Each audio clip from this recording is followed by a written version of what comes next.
May I move that we terminate the budget hearing of the Office of the President? Madam Mr. Chair. I so move. Madam Chair. Objection has been withdrawn, and therefore the motion to terminate the budget briefing No, of Madam the Chair, I object. Office of the President is hereby approved. No, Madam Chair. Naghabol po ako ng objection ko dun sa motion to terminate.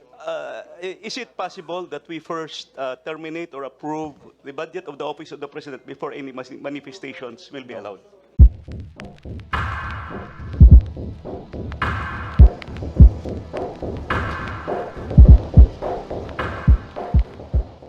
I've noticed that many of you are simply watching my videos without subscribing. I kindly request you to consider subscribing to my channel, as your support motivates me to keep creating more content. Your Honors, in order for the Office of the President to perform its various roles and discharge its myriad duties efficiently and effectively, we are respectfully requesting a budget of 10,707,927 for fiscal year 2024. The amount, if I may point out, represents a mere 1/9 of 1% of the proposed total national budget for next year. Nevertheless, we believe that the amount proposed will be enough for the presidency to meet the exacting demands of being the head of state, the head of the government, the chief executive, and the commander-in-chief during these challenging times of rebuilding the nation from the effects of a global pandemic of significant scale. As the slides that will be presented later would show, we are asking for a modest increase, but at a rate that is within the norm of prior fiscal years. The lifting of stringent health restrictions provides an opportunity for the President to conduct the affairs of the state outside the physical confines of his office. As all have noticed, more meetings are being conducted by the President. More presidential engagements are also being held, and the Cabinet is convened and meets more often. There is an endless stream of consultations inside Malacanang Palace, befitting its role as the National Policy Center. Needless to mention, the President's schedule and call sheets are always full. The budget adjustment we seek likewise accommodates the logistical requirements of honoring invitations from foreign leaders to visit their countries and the making of diplomatic initiatives which will yield job-creating investments that will hasten our post-pandemic economic recovery. The adjustment will also enable us to revive the implementation of necessary infrastructure works within the Palace Campus Complex that have stalled due to the pandemic, as well as of the gradual restoration and improvement of all the facilities within the mansion in Baguio City. These works and improvements will safeguard the overall security of everyone who works for the attainment of the objectives of the presidency. Your Honors, let me highlight that we have drawn this budget within the parameters fixed by law and conformably with the process set by the Department of Budget and Management, from which we sought no special treatment. Thank you, Your Honors.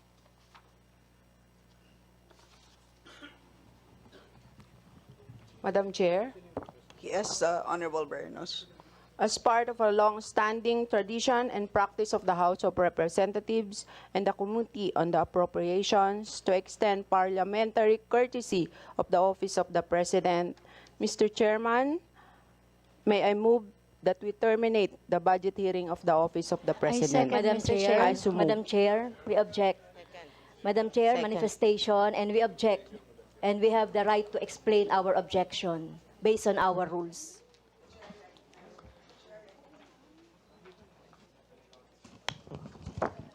The chair recognizes Minority Leader Libanan.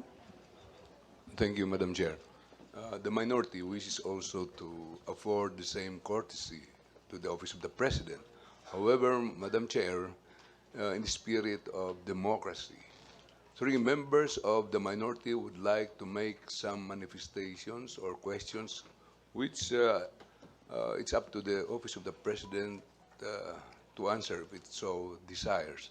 So, Madam Chair, before we decide on the motion, please allow the minority to make their manifestations, namely the Honorable Franz Castro, the Honorable Raul Manuel, and the Honorable Arlene Brosas, before we dispense with the motion, Madam Chair. We will allow 2-minute manifestations from each of the 3 minority members. Madam Chair.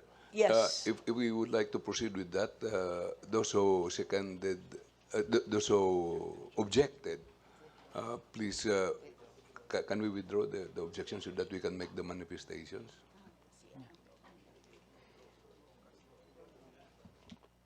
Madam Chair. So, Yes, the Honorable Castro.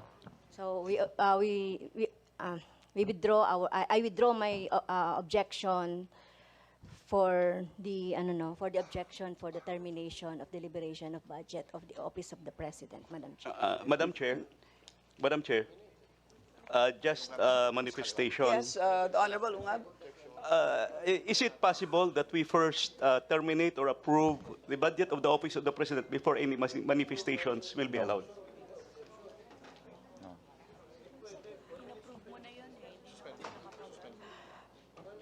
1-minute suspension.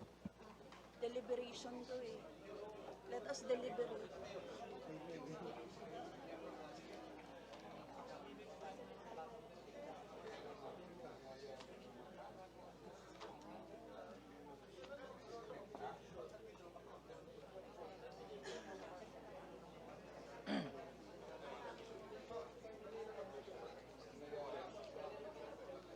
No, no.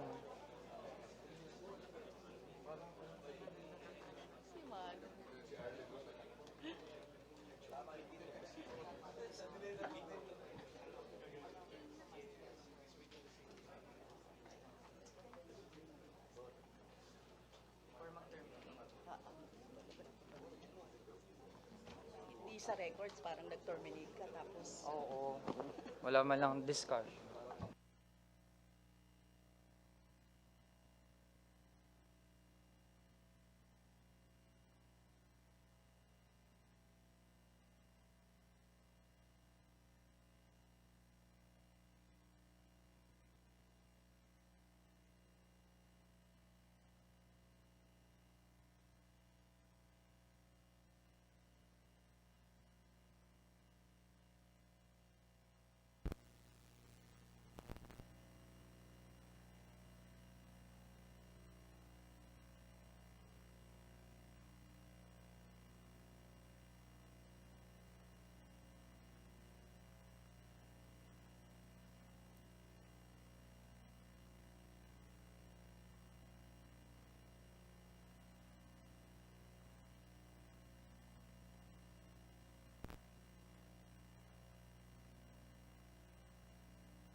the hearing is hereby resumed. Madam Chair, may I be recognized? Yes, Honorable Manuel. Yeah, Madam Chair, Okay, sorry, I withdraw that. I will rule first on the pending motion.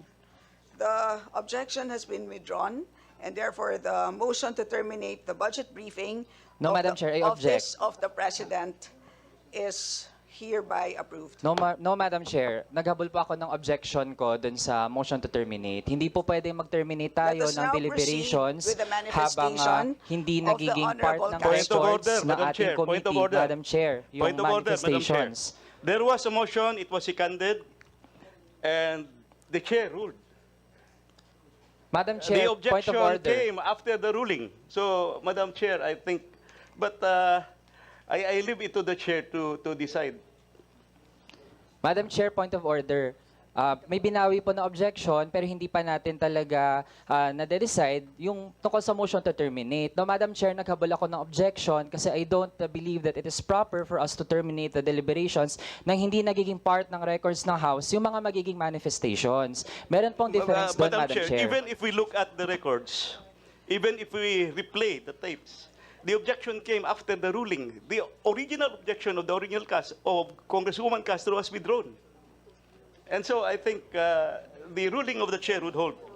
Madam Chair, point of order again, nire-reload po natin yung deliberations. Again, we should give members the right and the time na maghabol ng kanilang mga objections.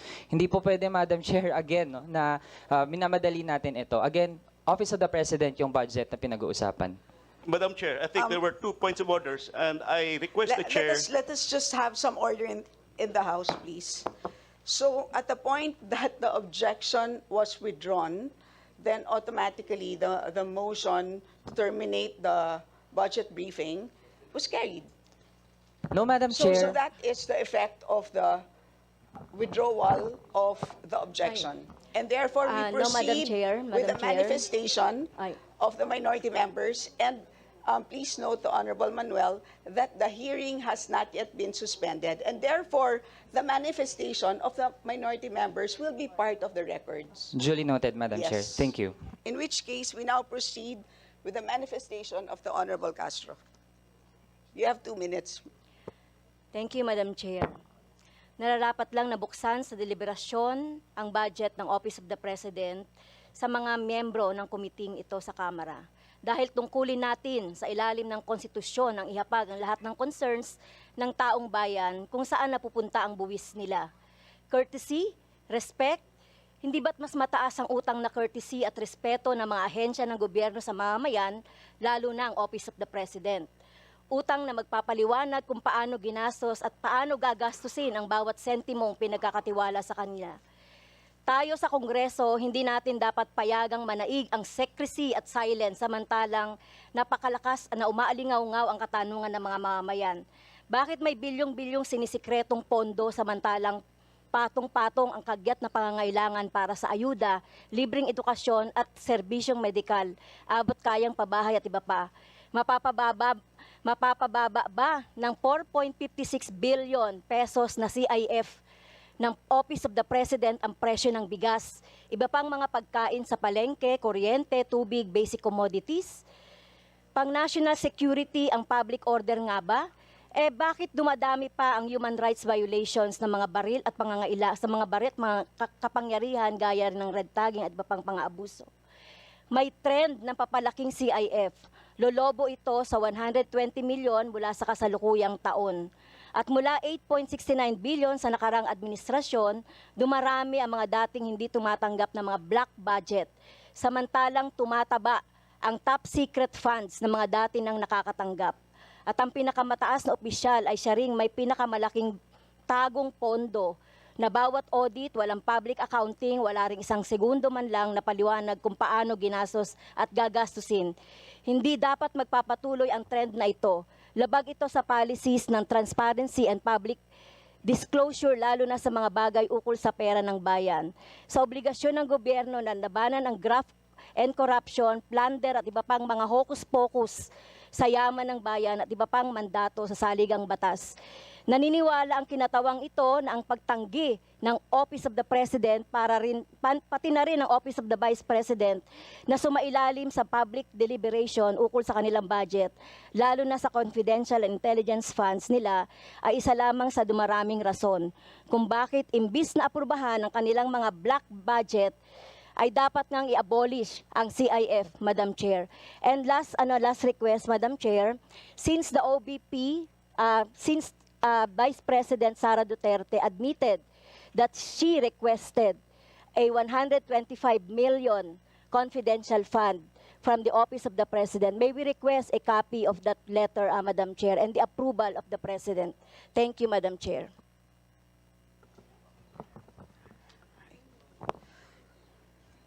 The chair now recognizes the Honorable Manuel for his 2-minute manifestation. Thank you, Madam Chair. Madam Chair, the highest form of courtesy in this country should be extended to the Filipino people. May karapatan po ang mamamayan na alamin paano ginagastos ang pondo ng bayan at yun yung dapat na manaig at all times. Galangin dapat natin ang karapatan ng mamamayan. And since the Office of the President and its the personnel are present here, nasa kanila na po yung burden kung sasagot sila o hindi doon sa ating mga i-raise na mga punto, Madam Chair. Regarding confidential and intelligence funds, for the record, marami na pong mga kababayan natin yung umaalma, Madam Chair, given yung record high na confidential funds pa lamang ng Office of the Vice President. But Madam Chair, kung i-compare natin sa confidential and intelligence funds ng Office of the President, di hamak na mas malaki, Madam Chair. 2.25 billion confidential funds, 2.31 billion intelligence funds, constituting 43% of the Office of the President's proposed budget. Thus, Madam Chair, also the Office of the President has to explain bakit inaprubahan ang 125 million pesos na confidential funds for the OVP kahit na wala po yon sa General Appropriations Act noong 2022. Also, Madam Chair, excessive travel expenses, 1.15 billion pesos, at yung mga nangyayaring Marcosian schemes at this present time, Madam Chair, yung gamit yung anti-terror law para mag-designate ng mga kababayan natin, mga rights advocates as terrorists. Also, Madam Chair, yung pagpapatuloy, yung pag-expand ng NTF-ELCAC, kahit yung sinasabi, patapos na yung armed conflict sa ating bansa. It's a form of encroachment sa ating mga civilian agencies. Patuloy na babantayan at tatakutin ang ating mga civilian organizations and individuals at yung kaduda-dudang mga beneficiaries ng NTF-ELCAC na nagiging source ng korupsyon sa iba't ibang mga ahensya sa ating pamahalaan. And at the soonest time possible, we expect answers from the Office of the President. Thank you, Madam Chair. The chair now recognizes the Honorable Brosas. Thank you, Madam Chair. Madam Chair, 5 po yung punto na gusto natin itanong sa Office of the President. First, yung posisyon ng Pangulo sa panawagan ng signifikanteng dagdag sahod para sa mga manggagawa. Kasi wala pong tigil yung presyo ng mga bilihin.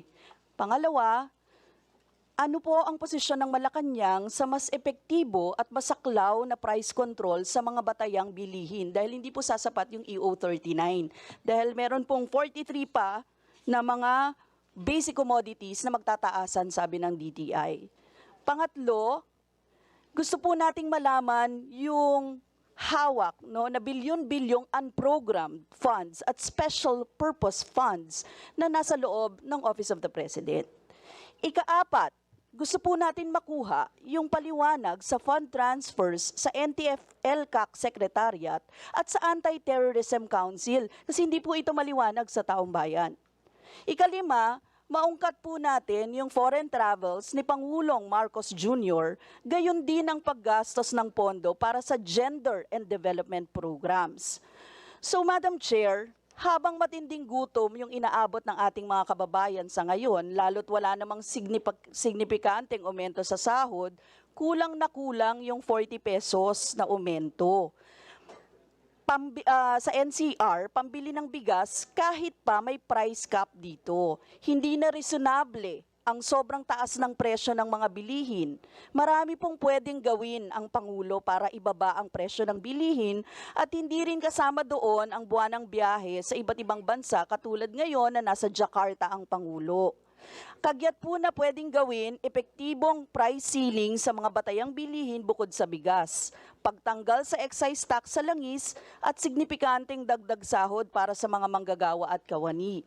Dagdag pa, Madam Chair, yung mahigit 4.5 billion na confidential and intelligence funds ay bahagi lang ng mahigit 1 trillion na pondo na kokontrolin ng Pangulo sa susunod na taon. Nababahala tayo na kontrolado rin ng Pangulo ang unprogrammed funds at maging ang SPF o Special Purpose Funds. Lump sums po kasi itong mga ito. Hindi pa tayo nag-uusap ng 500 billion ng Maharlika Investment Corporation na wala sa panukalang budget pero nandun at kukontrolin pa rin ng Pangulo.